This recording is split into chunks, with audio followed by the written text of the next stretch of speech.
29 da nossa apostila. Página 29 da nossa apostila. Já estudamos, as cartas paulinas, 13 cartas. Agora vamos dar uma passada pelas cartas gerais, ou epístolas não paulinas,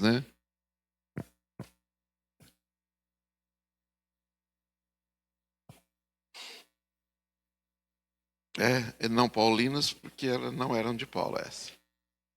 Posso falar com dois? Posso. Vamos lá, irmãos. Vamos orar. Deus querido, louvado seja o teu nome, ó Pai. Agradecemos por mais uma manhã de vida que o Senhor nos concede, ó Pai. Obrigado por podermos estar na tua casa, estudar a tua palavra, ó Deus. Que ela sirva de alimento espiritual para as nossas vidas e que o Senhor sempre, ó Pai, possa ter uma mensagem para os nossos corações, ó Pai. Fala conosco, nós pedimos em nome de Jesus. Amém. Amém. Amém? Os irmãos já estão na página 29, as cartas gerais, Além das epístolas de Paulo, as paulinas, que são em maior número, há ainda outras 8, comumente chamadas de gerais ou católicas. E por fim, vem o livro do Apocalipse, terminando aí a coleção de livros sagrados do Novo Testamento. As epístolas gerais classificam-se no gênero já estudado nas últimas aulas. Uma breve introdução a esse conjunto de livros se faz necessária para completar a nossa visão panorâmica aí do Novo Testamento.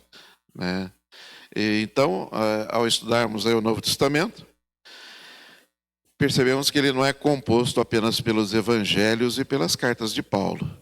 Existe também este importante grupo conhecido como cartas gerais ou epístolas católicas. Católicas quer dizer universais,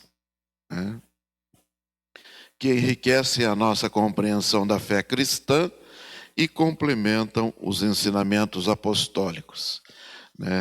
As cartas de Paulo, elas ocupam aí grande parte do Novo Testamento, totalizando 13 cartas, 13 epístolas. Mas, após elas, entretanto, encontramos mais 8 escritos, que podemos dizer, Tiago, 1 e 2 de Pedro, 1, 2, 3 de João, Judas e Hebreus. E depois dessas cartas, o cânon do Novo Testamento é concluído, aí, como nós já dissemos, o Apocalipse de João. Mas o que torna essas cartas assim tão especiais?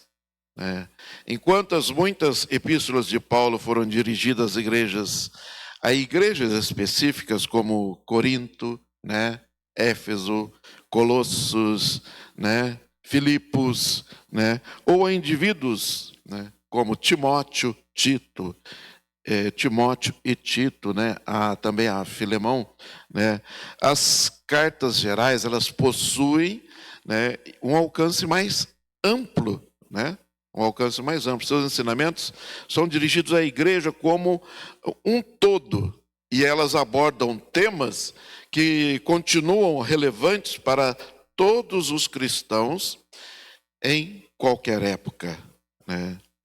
Essas cartas, elas desempenham assim, um papel também fundamental, porque apresentam diferentes perspectivas da fé cristã.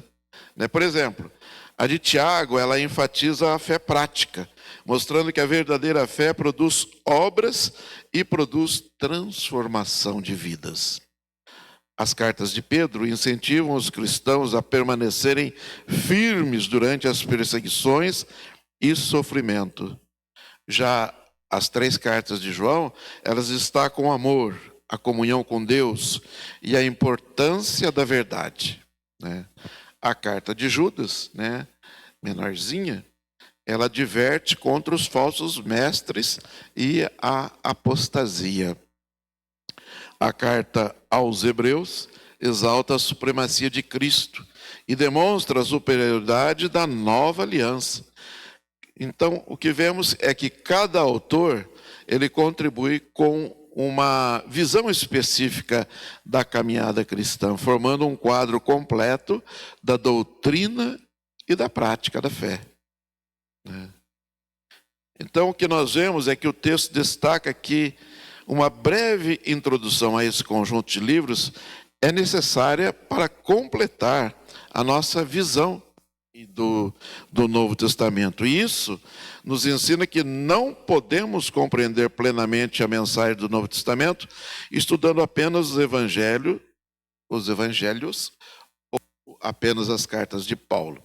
Deus utilizou ali diversos autores inspirados, para transmitir diferentes aspectos das verdades de Deus, Então, essas cartas gerais, elas mostram como viver a fé no cotidiano, como enfrentar perseguições.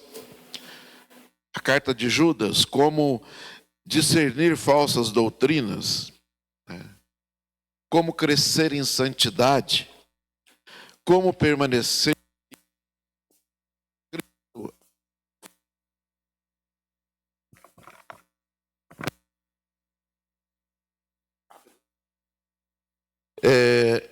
e também as cartas gerais, elas nos mostram que podemos aplicar os ensinos para os nossos dias, Elas são extremamente atuais, em um mundo marcado por confusão espiritual, relativismo, desafios à fé, Elas nos chamam à perseverança, à santidade, ao amor cristão, e à fidelidade à palavra. Ao estudarmos, compreendemos melhor o plano de Deus para a igreja e nós somos fortalecidos para viver uma vida cristã madura, equilibrada, comprometida com Jesus. Elas são um complemento das epístolas paulinas. Elas são uma parte indispensável da revelação do Novo Testamento, de uma fonte preciosa de ensinamentos para a igreja em todos os tempos. Dito isso, vamos aqui para o conceito das epístolas gerais. Os irmãos perceberam que o nosso estudo hoje, ele, diferente dos outros, ele tem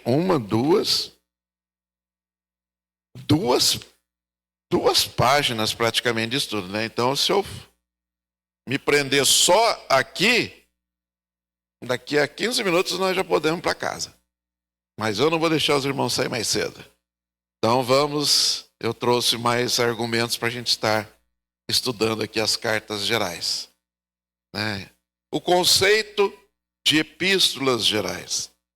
A designação de epístolas gerais, as 8 que não foram escritas por Paulo, na verdade o texto aqui diz que ela não é muito adequada. Talvez a mais correta designação seria epístolas não paulinas. Mas como esta não é uma designação acadêmica, nem qualificativa, ficamos com a que está consagrada. Na verdade, as epístolas são chamadas de gerais ou universais, O texto aqui é católicas. Tem daqui a pouco eu lembro. Tem o credo apostólico. Uma parte do credo fala que somos católicos. E de fato somos católicos. Nós não somos romanos. Nós somos universais. Nós somos de Cristo. Católicos de Cristo. E às vezes tem algumas pessoas que falam, fica preocupado. Não se preocupe. Na verdade, as epístolas são chamadas de gerais ou católicas, e elas são 7. Tiago, 1º e 2º Pedro, 1º, 2º e 3º João e Judas.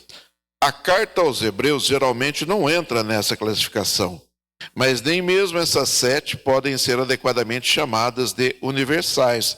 Acredite-se que Eusébio de Cesareia foi o primeiro a falar delas como 7 epístolas católicas, no seu famoso livro História Eclesiástica.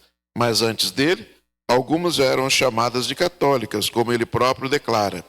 1 João é chamado de católica por Dionísio de Alexandria, e 1 João, 1 Pedro e Judas também o são, por Orígenes, que incluiu no grupo a apócrifa Epístola de Bernabé. A designação de católica se refere ao fato de serem dirigidos a um público mais amplo e não específico, como no caso das epístolas de Paulo. Acontece que 2º e 3º João não se encaixam nessa categoria, pois têm destinatários específicos. Já Hebreus, que também tem destinatário específico, embora desconhecido geograficamente, por falta de outro, acaba entrando nessa classificação também. Como se vê, a designação não é própria para identificar todas as cartas que fazem parte deste grupo, mas é a que ficou consagrada. Mais tarde, o termo católicas foi usado também para diferenciar as epístolas que eram aceitas por toda a igreja das que não eram.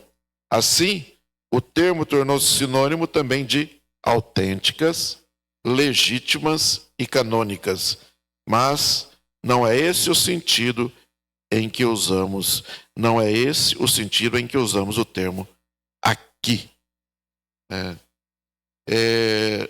Então, para compreender essas epístolas gerais, é importante saber que essa classificação foi criada pela igreja ao longo da história, né? Como dissemos aqui os nomes desses irmãos aqui importantes que escreveram e que denominaram, né, os nomes, né? Eusébio de Cesareia, né, Dionísio de Alexandria, né, Orígenes, né, pessoas que, os estudiosos da palavra de Deus, né? Então, para compreender corretamente as epístolas gerais, é importante saber que essa classificação foi criada pela igreja ao longo da história, para agrupar determinadas cartas do Novo Testamento que não foram escritas por Paulo. Entretanto, como o próprio texto destaca, essa designação não é perfeita e possui algumas limitações. O termo epístolas gerais é amplamente utilizado pelos estudiosos e pelas igrejas, mas tecnicamente talvez não seja o mais adequado. Se considerarmos apenas a autoria, seria mais correto chamá-las então, como eu já disse, cartas não paulinas, né? Pois foram escritas por outros autores também inspirados, né? No entanto, essa expressão nunca se tornou popular nem acadêmica e, por isso, permaneceu a designação tradicional. Essa situação nos ensina que algumas classificações bíblicas são utilizadas por conveniência didática, né, ainda que não sejam absolutamente exatas. Vemos aqui, já falamos da palavra católica, né, que significa universal, né, não se refere à Igreja Católica Romana, mas ao alcance dessas cartas universal. A ideia era que elas não foram enviadas apenas para uma igreja local, como ocorreu com muitas cartas de Paulo, mas um mundo cristão geral, mais amplo, né?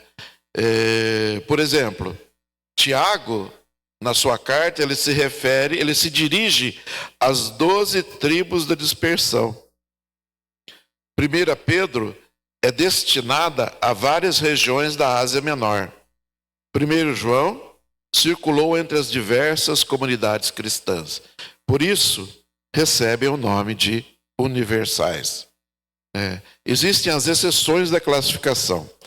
O texto mostra que essa explicação não resolve todos os casos.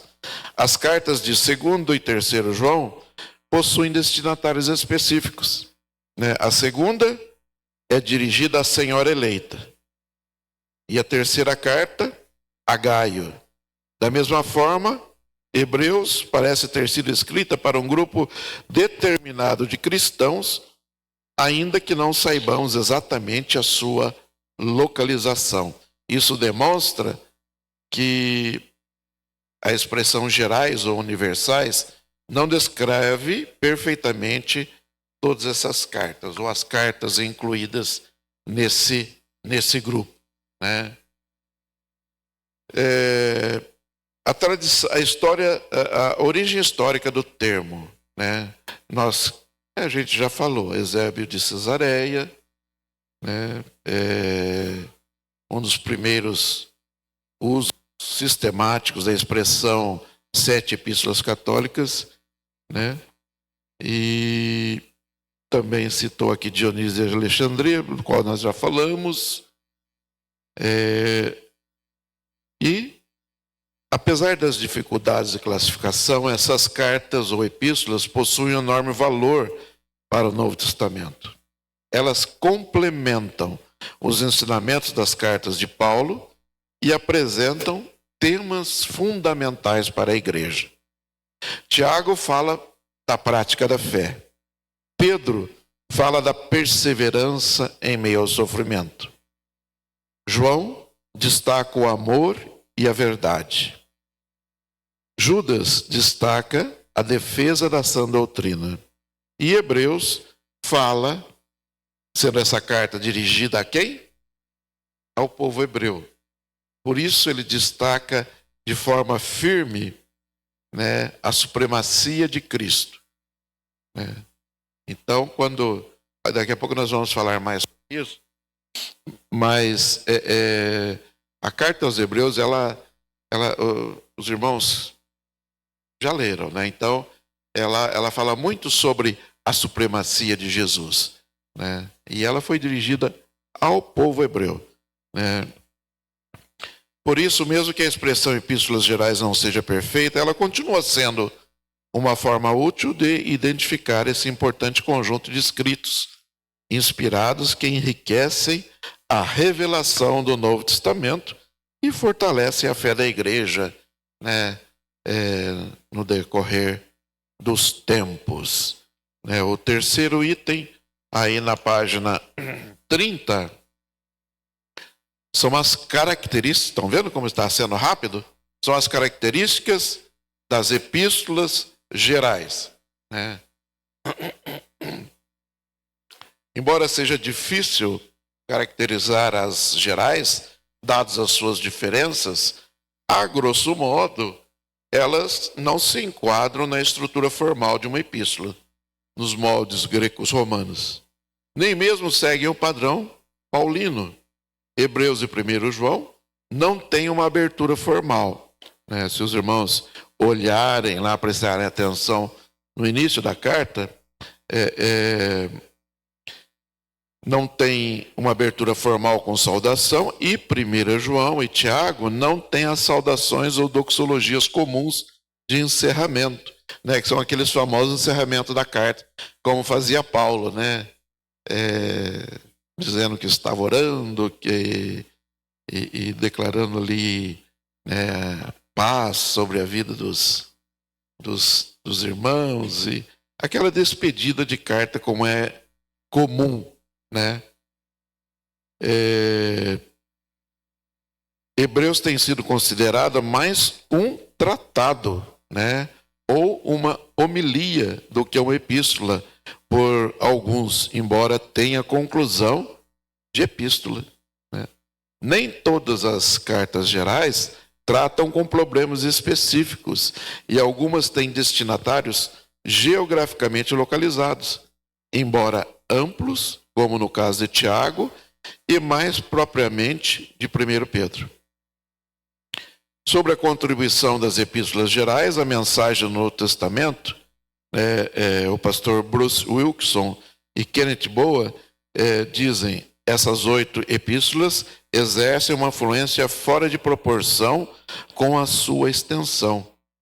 E elas são menos de 10% do Novo Testamento. Elas suplementam as 13 epístolas paulinas, oferecendo perspectivas diferentes sobre a riqueza da verdade cristã. Cada um desses 5 autores, Tiago, Pedro, João, Judas e o autor aos Hebreus, tem uma contribuição distinta a fazer, a partir de seu próprio ponto de vista. Como as 4 abordagens complementares sobre a vida de Cristo nos evangelhos, esses escritores provêm de um retrato da vida cristã, no qual o todo é maior que a soma das partes.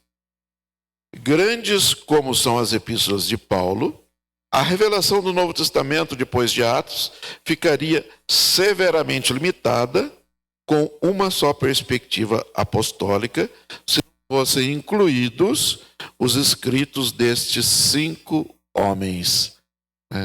Então, o que nós vemos aqui, que as cartas gerais, elas complementam, né, as cartas de Paulo. As cartas de Paulo. E tem a sua relevante importância. No final nós vamos ver Lutero, ele classificava a carta de Tiago como uma epístola de palha. Olha isso. Né? E errado. Porque é uma palavra, né? É uma palavra inspirada. Pois não.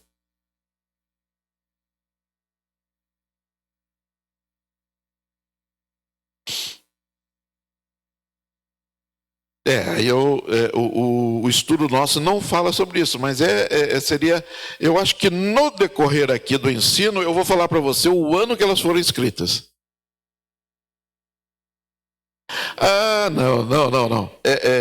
Não. Não é nesse sentido. De forma nenhuma. Porque a cronologia bíblica, olha, você deu uma boa ideia para eu dar uma olhada. Eu tenho uma Bíblia cronológica. E ela mostra exatamente quando cada livro foi escrito. E eu vou dar uma olhada na próxima aula, eu vou falar.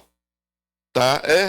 Eu tenho uma Bíblia lá que ela é cronológica, então ela mostra exatamente quando cada livro foi escrito. Interessante, uma boa pergunta.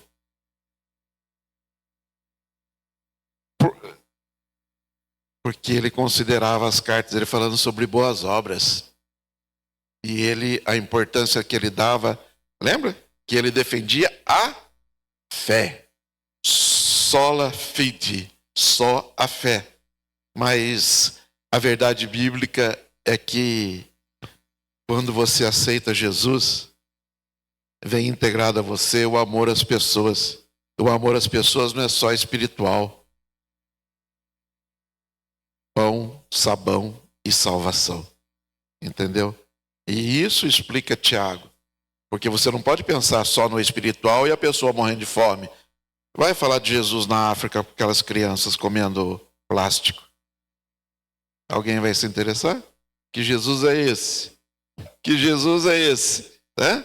Então a carta de Tiago, ela é muito relevante. Porque inserido no ser humano, quando ele tem esse encontro com Jesus, é o amor à pessoa integral.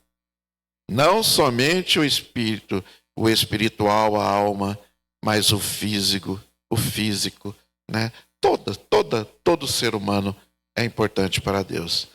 Então,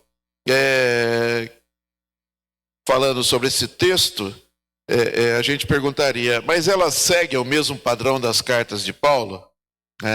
Será que as epístolas possuem a mesma estrutura encontradas nas cartas paulinas? Não. Diferentemente das cartas de Paulo, as epístolas gerais não seguem um padrão literário uniforme. Muitas delas não obedecem à estrutura tradicional das cartas greco-romanas, nem o modelo paulino de introdução, desenvolvimento e conclusão. Vamos lá, exemplo. Hebreus. Hebreus não apresenta uma saudação inicial, formal. Primeira epístola de João também inicia de maneira direta, sem identificar claramente remetente e destinatários. Já Tiago e 1 João não possuem as saudações finais, né? E que normalmente aparecem em todas as epístolas, né? Isso demonstra que seus autores estavam mais preocupados em transmitir a mensagem, né, a mensagem de Deus, do que em seguir o modelo, né, literário específico, né? Então, Hebreus é realmente uma carta, né? Porque alguns estudiosos consideram Hebreus mais um sermão do que uma carta. Porque o conteúdo de Hebreus, né, possui características de um tratado teológico, né, ou de um sermão, né, ou homilia, né, como queiram. O autor desenvolve argumentos profundos sobre a superioridade de Cristo, o sacerdócio de Cristo e a nova aliança, né? Contudo, apesar de seu estilo peculiar, Hebreus termina com elementos típicos de uma carta, razão pela qual, tradicionalmente, é incluída entre as epístolas, né? Todas elas foram escritas para resolver problemas específicos?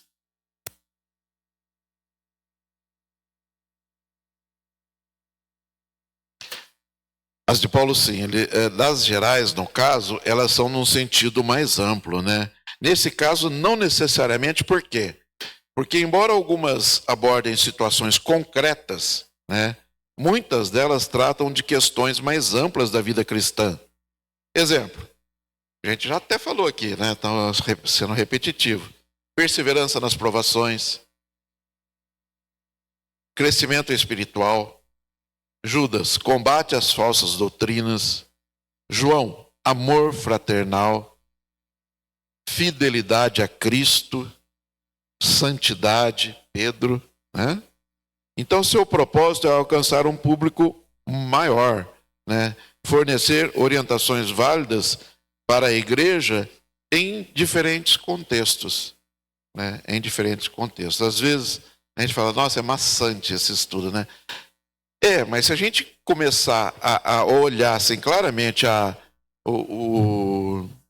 do que tratam essas cartas, a gente vai vendo que realmente cada um trata de um assunto, né, em que é muito importante para a igreja, né, e para o nosso crescimento espiritual, né?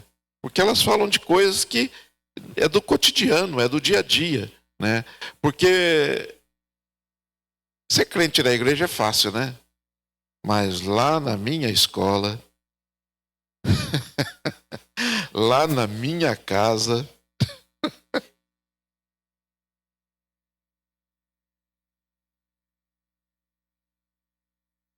sim, sim.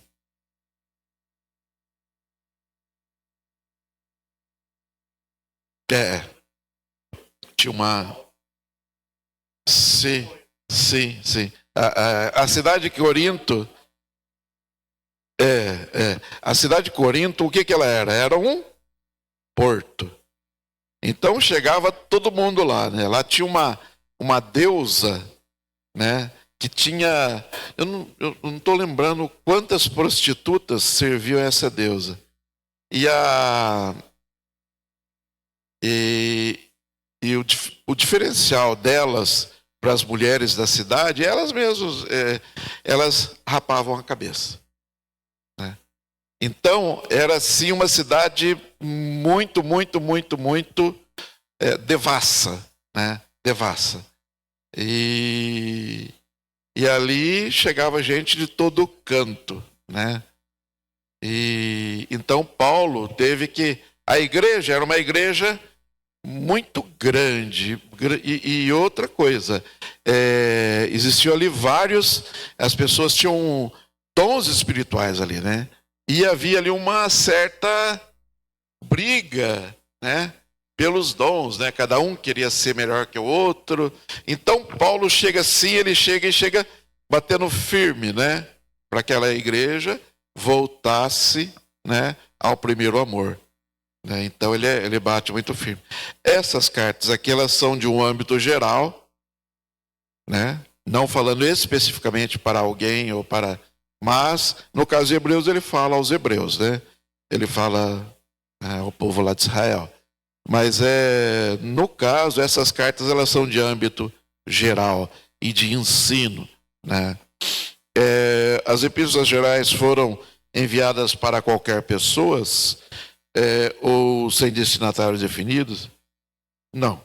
Algumas delas possuem até destinatários geograficamente identificáveis. Por exemplo, a gente já falou, Tiago escreveu para as 12 tribos da dispersão. 1 Pedro dirige a sua carta aos cristãos espalhados por várias regiões da Ásia Menor, né? Então, embora possuam um alcance mais amplo que muitas cartas paulinas, algumas tinham destinatários específicos, né? Alguns tinham os seus destinatários específicos.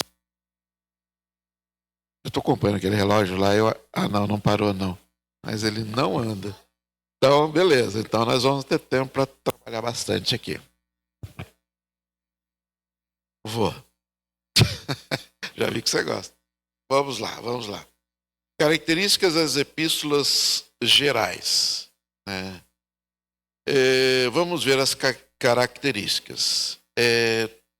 O autor da lição, ele diz, embora seja difícil caracterizar, né, dadas as suas diferenças, a grosso modo, elas não se enquadram na estrutura formal de uma epístola nos moldes greco-romanos. Eu acho que eu já até li isso, né? Não, já li. Tá. Então vamos falar sobre a classificação teológica das epístolas gerais, né? Muito embora, como no caso das cartas paulinas, uma classificação exata das epístolas gerais por tema teológico seja praticamente impossível, aí na página 30 eles colocam um quadro, né, do que seria mais aceitável, né? Assim, bem resumidamente, depois eu vou falar com os irmãos de uma forma mais abrangente. Hebreus fala sobre a categoria teológica principal, fala sobre Cristo, né? E sobre a salvação, soteriologia, né? A salvação. Assunto principal, a superioridade de Cristo, da nova aliança, sobre os mediadores e a aliança antiga.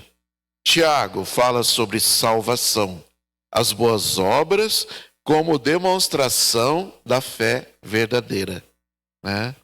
Primeira carta de Pedro fala sobre a salvação e sobre o fim dos tempos, ou escatologia, né? Conduta e alegria do crente diante de um mundo hostil e da esperança futura.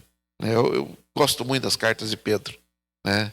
Porque no início da vida dele, ele foi parecia eu, né? Era um mané, né?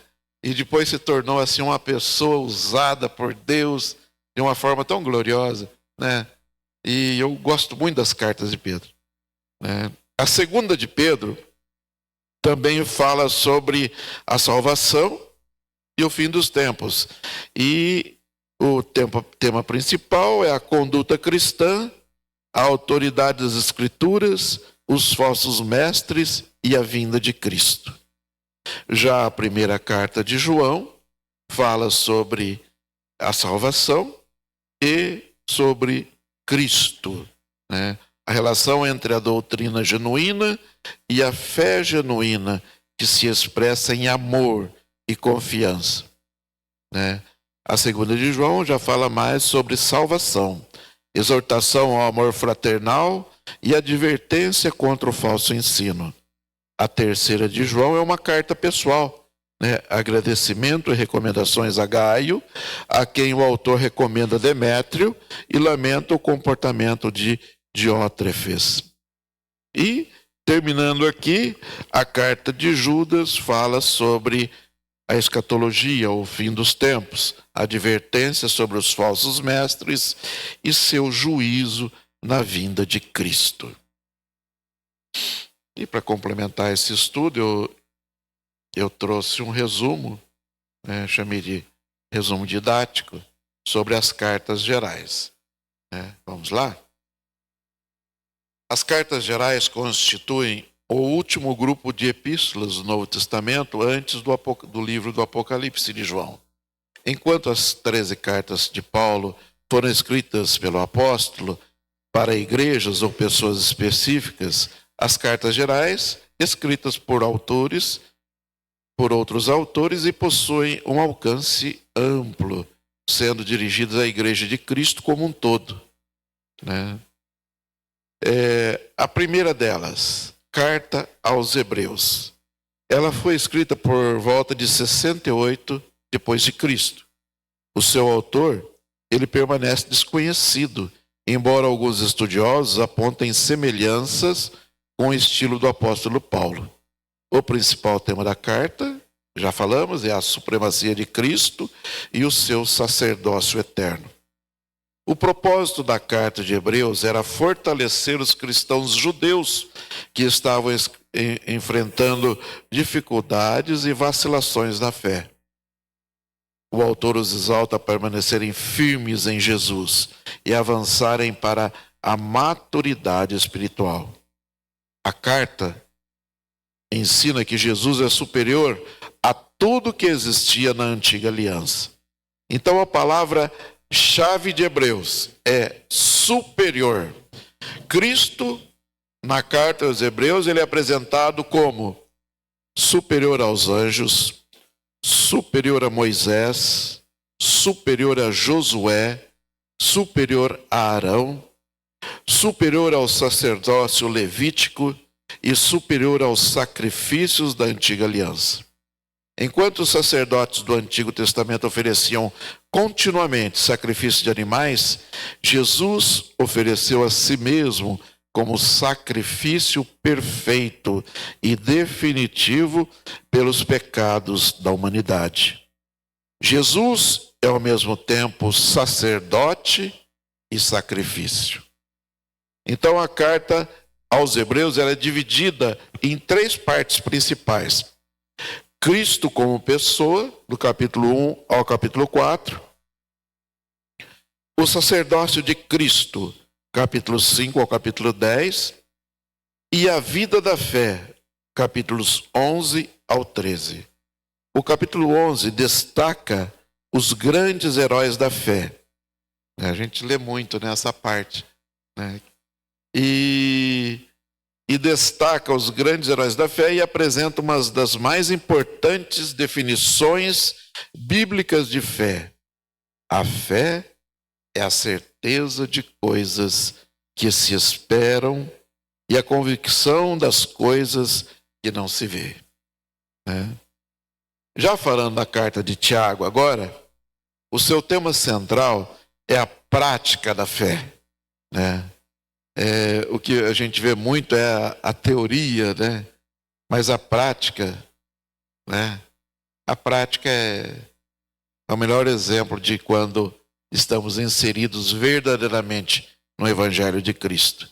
Tiago é uma carta extremamente prática. Quem sabe por isso a dificuldade de Lutero, Ela fala sobre ser tardio para falar e tardio para se irar, e pronto para ouvir. Já no capítulo 3, Tiago trata do poder da língua, comparando a um pequeno leme que dirige um grande navio e a uma pequena fagulha capaz de incendiar uma floresta inteira. Tiago 1,27 está escrito: a religião pura e imaculada para com Deus o Pai é esta: visitar os órfãos e as viúvas nas suas tribulações e guardar-se incontaminado do mundo. Então, isso é servir a Deus. É viver a prática da fé. Tiago também aborda a relação entre fé e obras. À primeira vista, parece contradizer Paulo, mas na verdade ele complementa o ensino de Paulo, né? Paulo enfatiza que somos justificados pela fé. Tiago já mostra que a fé verdadeira, ela produz obras, ela produz ação. Não adianta afirmar que cremos em Deus sem ignorarmos o sofrimento do próximo. A fé genuína se manifesta em ações. A fé genuína se manifesta em ações concretas, né? É como um barco com 2 remos, fé e obras. Se remarmos apenas com um deles, giraremos em círculos.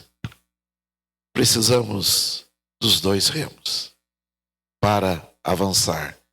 E Tiago encerra sua carta ensinando sobre oração pelos enfermos, sobre perseverança, sobre humildade e a importância de ganhar vidas para Cristo. Aí vamos olhar aqui a primeira carta de Pedro.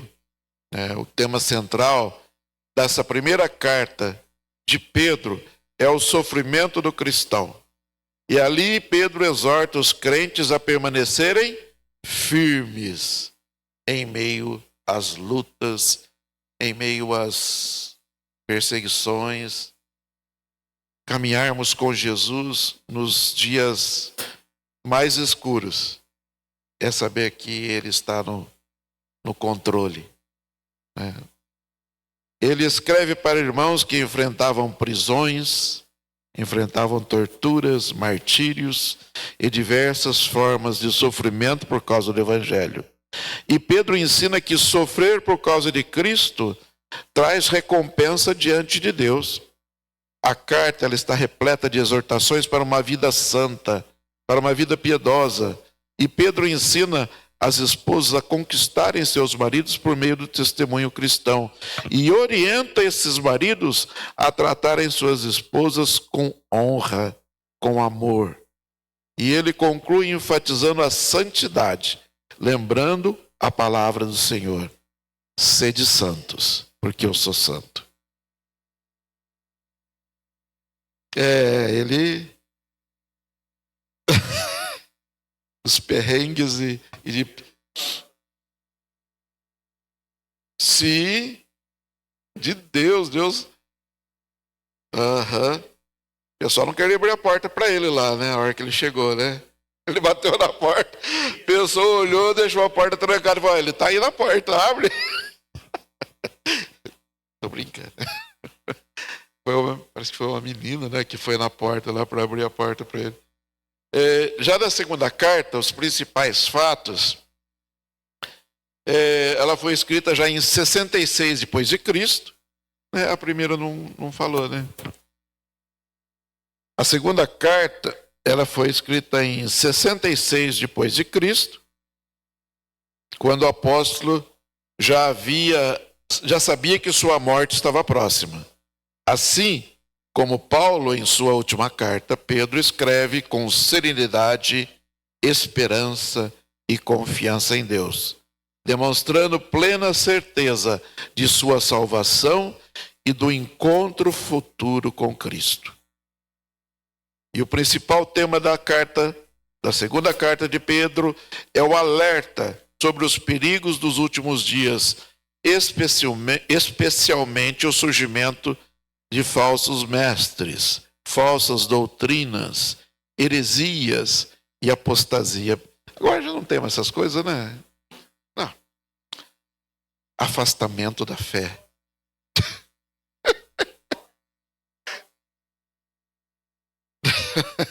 Vamos continuar depois dessa, né? Pedro procura fortalecer a igreja para que permaneça firme na verdade do Evangelho. Os principais ensinos da carta de Pedro: necessidade de permanecer fiel à palavra de Deus, o alerta contra falsos mestres e seus ensinos enganosos, a advertência sobre a apostasia, ou seja, o afastamento da fé nos últimos tempos, a importância de interpretar corretamente as Escrituras, né, Idélia? A confirmação da vocação e da eleição cristã através de uma vida transformada.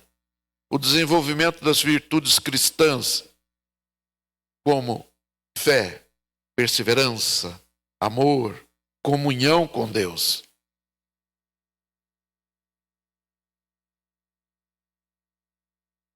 No capítulo 2 de Pedro, ele possui uma grande semelhança com a carta de Judas, pois ambos tratam do avanço das heresias e da corrupção espiritual dentro da comunidade cristã. E aí Pedro enfatiza que o cristão deve conhecer profundamente as Escrituras para não ser enganado, né?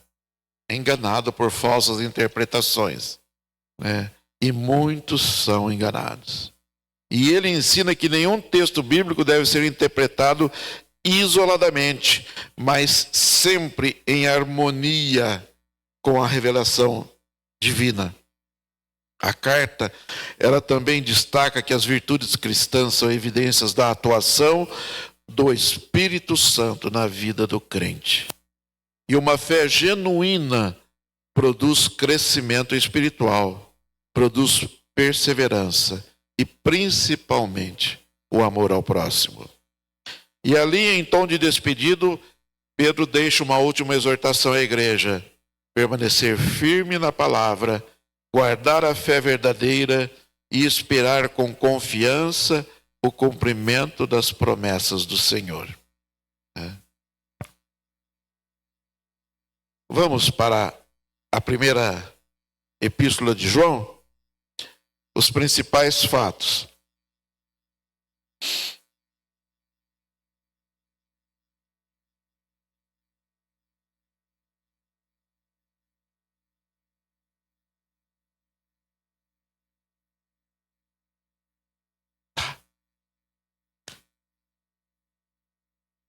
A primeira epístola de João já foi, olha só, essa foi escrita 85 depois de Cristo. A primeira.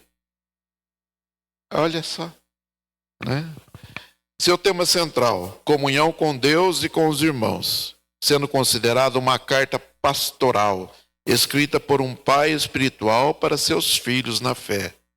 João, conhecido como o apóstolo do amor, ele foi o discípulo mais jovem de Jesus e esteve presente em momentos marcantes do ministério de Cristo, como a transfiguração, a ressurreição da filha de Jairo e os acontecimentos da crucificação.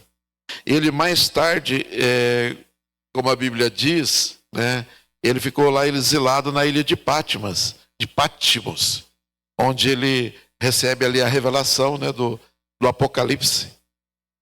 Na carta, João escreve de forma simples, mas profunda, utilizando contrastes entre luz e trevas, entre verdade e mentira, amor e ódio, filhos de Deus e filhos do diabo. Qual o objetivo? O objetivo de João é fortalecer os cristãos na fé e perseverar a unidade da igreja. Preservar a unidade da igreja. Os principais ensinos dessa primeira epístola são a importância da comunhão com Deus, a necessidade da comunhão entre os irmãos, o amor como marca do verdadeiro cristão, o combate aos falsos mestres e falsas doutrinas, a permanência na verdade do Evangelho, a advertência sobre o anticristo e o espírito do erro, e a segurança da vida eterna para aqueles que creem em Jesus Cristo. Então, João ensina que o amor não é só um sentimento. O amor é uma evidência da sua nova vida em Jesus. Ele afirma que quem diz amar a Deus, mas não ama seu irmão, está enganando a si mesmo. Então o amor fraternal é uma prova visível dessa comunhão com Deus.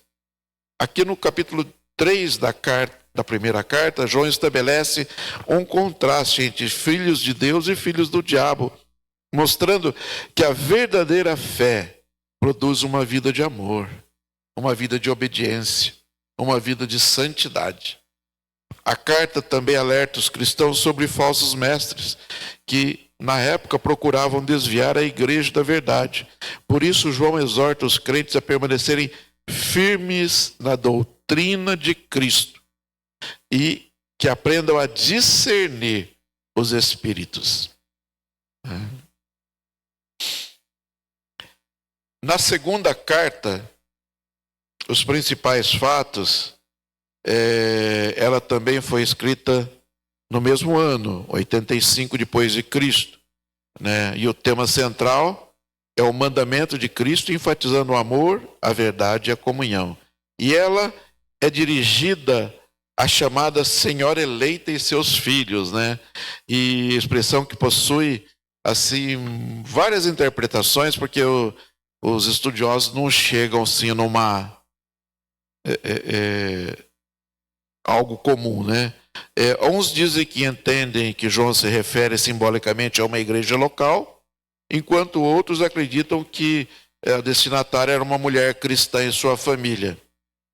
Independentemente da interpretação, a mensagem principal permanece a mesma. João destaca a essência da vida cristã, que está em viver segundo o novo mandamento de Jesus, amar uns aos outros. E ele mostra que esse amor vai além do padrão da antiga aliança.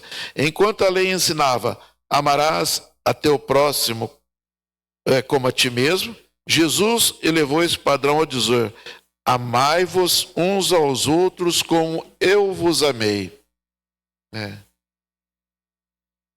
Interessante, né? O amor cristão, ele passa a ser medido não pelo amor próprio, mas pelo amor que se sacrifica, que aguenta, firme e vai. Não é fácil. O amor sacrificial de Cristo, que entregou a sua vida por amor de cada um. E entre os principais ensinos desta carta estão a importância de permanecer na verdade de Deus, a obediência ao mandamento de Cristo, o amor como marca do verdadeiro cristão, a comunhão entre os irmãos e a necessidade de permanecer fiel à doutrina de Cristo. E aí João ensina o quê? Que o verdadeiro amor é resultado da ação do Espírito Santo em um coração que foi transformado ao se converter a Jesus. O cristão autêntico, ele demonstra esse amor não apenas por palavras, mas por atitudes. E a carta mostra que o amor cristão é capaz de superar o ódio, a perseguição e o sofrimento. Esse amor é apresentado como uma das maiores evidências da presença de Deus na vida do cristão. Na terceira carta, só o versículo-chave. E agora, Senhora, peço-te não como quem escreve o novo mandamento, mas aquele mesmo que tivemos desde o princípio, que nos amemos uns aos outros. Essa segunda carta, ela ensina que a verdade e o amor caminham juntos e que a vida cristã autêntica é marcada pela obediência a Jesus e pelo amor uns pelos outros. Na terceira carta, escrita também no mesmo ano, né, o principal tema é andando na verdade, destacando a importância da fidelidade, da humildade e do serviço cristão. A carta é dirigida a Gaio, um cristão fiel que se destacava por sua hospitalidade, amor aos irmãos e dedicação à obra de Deus. João elogia seu comportamento e reconhece sua fidelidade no cuidado com os servos do Senhor e com os irmãos da fé. E um dos principais assuntos da carta é a repreensão a Diótrefes, um líder que agia de forma autoritária e orgulhosa dentro da igreja.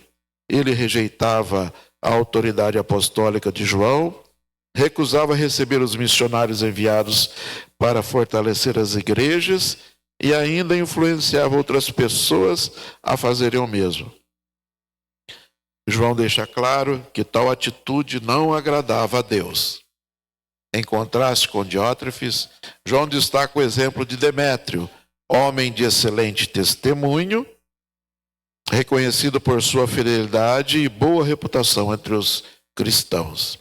Os principais ensinos da carta: a importância de viver na verdade do Evangelho, o valor da hospitalidade do serviço cristão, a necessidade da humildade na liderança, o perigo do orgulho e do autoritarismo, a importância de manter um bom testemunho diante da igreja e a certeza de que Deus vê e recompensa a fidelidade de seus servos.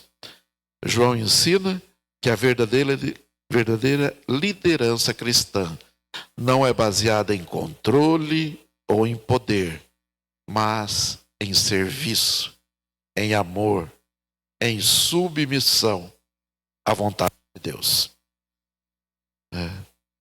E vou passar aqui só para fechar Judas aqui.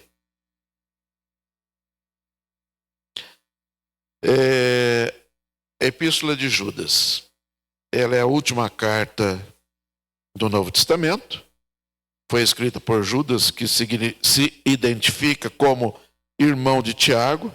E segundo os evangelhos, Judas era um dos irmãos de Jesus, mas demonstra grande humildade a não destacar seu parentesco com Cristo, preferindo apresentar-se apenas como servo de Deus e irmão de Tiago. Esta carta foi escrita no ano de 68 depois de Cristo. E possui apenas um capítulo. Seu tema principal é a defesa da fé cristã diante da ameaça das falsas doutrinas e da apostasia. Durante o ministério terreno de Jesus, seus irmãos não creram plenamente nele. Contudo, após a ressurreição, converteram-se e passaram a integrar a comunidade cristã, participando ativamente da vida da igreja.